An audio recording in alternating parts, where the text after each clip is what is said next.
It's been a while since we talked some hoops around here, and I am bringing it back today because last weekend I went to the Lehi Hoop Fest, which, if you don't know, includes some of the top teams in the nation coming together in Lehi, Utah to take on a bunch of Utah schools and see how we stack up against the best in the nation. What does that include? Of course, you saw the thumbnail of the title. We got to watch the number one high school prospect in America right now in AJ Dybantsa. He just committed to the BYU Cougars, which are here local, about 20 minutes away from Lehi. And so that was exciting.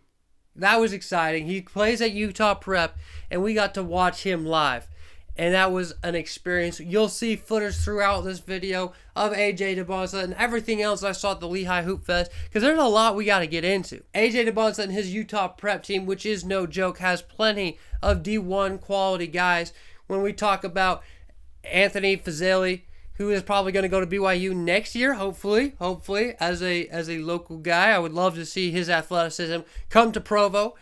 We got JJ Mandaquit, Washington Huskies commit, all right. And, of course, they played the Duncanville Tigers, I want to say, Wildcats, I don't remember. But they are star-studded as well. With a D1 commit in TCU, Kayden Edwards, who played himself a great game, shooting the ball from three, driving to the hole, and did everything he needed to do for his team. It just wasn't enough to keep up with Utah Prep and all the athleticism they got over there, including 6'9" monster AJ Dybantsa, right? AJ Dybantsa. But of course, don't forget about sophomore Beckham Black. This dude, I'm not going to lie, I'm not tapped into high school ball like that, but I want to be. But if you follow, the slam high school sports or overtime or whatever it may be, you've heard of Beckham Black. I had not until he put me on with a 12-point performance, most of those coming from three-point land, shot the ball really well, got to his spots when he needed to. But of course, we're here to talk about AJ Dybantsa. But before that, there was a game I went to before the AJ Dybantsa Utah Prep versus Duncanville and Beckham Black. All right, we watched the Duncanville Thunderbirds, another Provo team, local here to Utah, against a great team from California, Harvard Westlake or something like that, if I'm remembering right, who includes the number 26 recruit in the country, committed to the Duke Blue Devils, Nik Khamenia. And honestly, this is my, again, I'm not tapped into high school sports like that. This is my very unexpertise advice or insight, I should say. Number 26 recruit Nik Khamenia, right? AJ Dybantsa. The gap is massive. All right, Nicholas in this game did not play effectively, did not play efficiently, did not play aggressively, which was very underwhelming for me as a fan. I was sitting behind a parent of one of Nick's teammates, and they were hyping this guy up, and it was one of the worst games they'd ever played, according to them.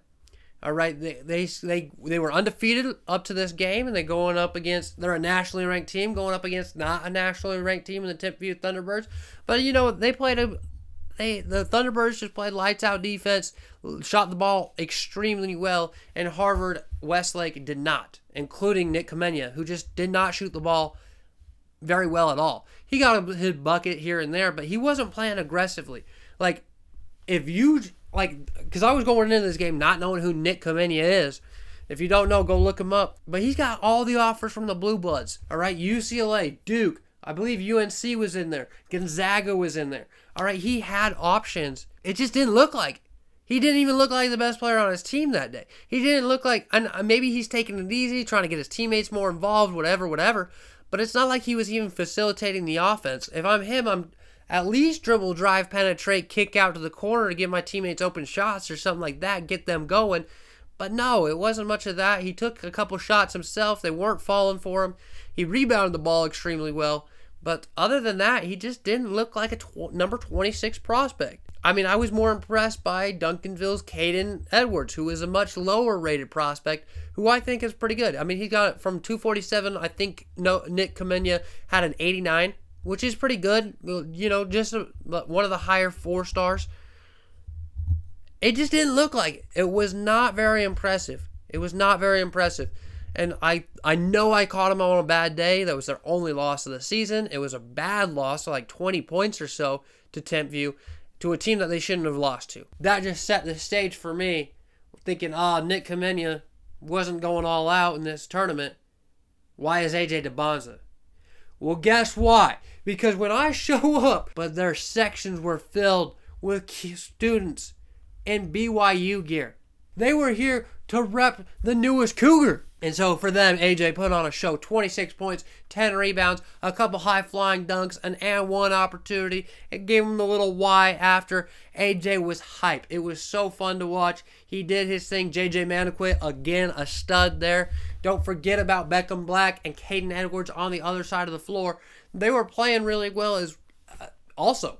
The problem is Duncanville's tallest guy was 6'7" Cam Smith, I want to say his name is. Got offers from New Orleans and UTEP. So some D1 quality talent, but he's only 6'7". He was skinny 6'7". He wasn't built as much as AJ is. He couldn't handle AJ. He didn't even guard AJ most of the time because AJ ran a lot of point.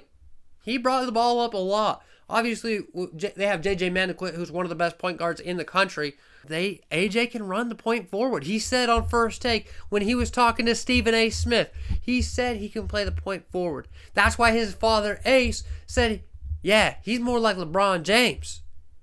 He's more like LeBron James, when AJ himself said he's more like a Tracy McGrady, Shai Gilgeous-Alexander hybrid, which I don't see the Tracy McGrady thing as much after this one time. I've seen some highlights here and there where maybe it shows off. Like, he is athletic, don't get me wrong. He is very athletic. But when I think of prime T-Mac, he's got the tough buckets, shooting, the tough jumpers. He's got one of the most athletic finishing packages I've ever seen. And I just don't know if that's AJ Dybantsa. He did say SGA. SGA happens to be one of my favorite players on my favorite team. And I saw a lot of that because AJ has some crazy footwork. His game is smooth. When he drives, his change of speed is ridiculous. He can go from half court, take a couple dribbles, going full speed, think he's going to yam it on you. And then he can Euro. I don't know. It feels like when you're going from 40 to 5 miles an hour. Like, it was just so slow. Which is exactly what he wanted to do because he got those defenders that were on his hip to fly by. And then he got the easy bucket at within 5 feet, right? AJ Dybantsa has masterful control. I think he could have been a little bit more aggressive on the glass. I would have liked to see that. I think there were some opportunities where he could have made another pass or two, or maybe attacked at a different angle. But for the most part, this kid has the complete package because yes, he did get 10 rebounds. Yes, he got 26 dominating points because could have had more. He was unguardable. All right, Duncanville had to work for their buckets because outside of 6'7" Cam Smith, the next tallest was 6'2" Kayden Edwards, I believe. And they just weren't able to compete with the size, the speed, and the athletic ability of Utah Prep because it wasn't just AJ Dybantsa going off on them. Anthony Felesi, is athletic as crap. If you haven't seen some of his dunks, I'm going to throw some of them in this video for sure, but you got to go look up more of them. They're insane. This kid is crazy athletic, can jump out of the gym, got the windmill, the tomahawk, the East Bay, whatever you want from him. It's nasty. It is nasty. There was a nasty, nasty poster, which I didn't get on camera. I'm going to see if I can find it on YouTube, clip it, and put it in this video. Because it was nuts. Yeah. Utah Prep was just bigger, stronger, faster in this game. The 3-ball kept Duncanville close for the most part. They tried their darnest, okay, but it just didn't fall. Just didn't go their way. JJ didn't even have to try their hardest, it didn't look like. But still, just watching Kayden Edwards, just watching Beckham Black, just watching Nik Khamenia, just watching a couple other D1 guys during this Lehi Hoop Fest, AJ Dybantsa is number one, and it's not even close. It's not even close.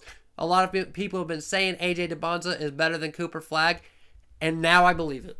Now I believe it. I have turned. AJ Dybantsa, the complete package. So I was so grateful to be able to watch that. And it was a great time. The presence, the energy in Lehi was amazing. So shout out to them. But let me know, How good do you think AJ Dybantsa is going to be next year in college at BYU? And how good does his game translate to the NBA? You tell me. Leave a comment down below with your favorite NBA team, and if you want AJ, why or why not? And let me know down in the comments below, and I will talk to you next time. It's good to talk some hoops. We'll be bringing back football, don't you worry.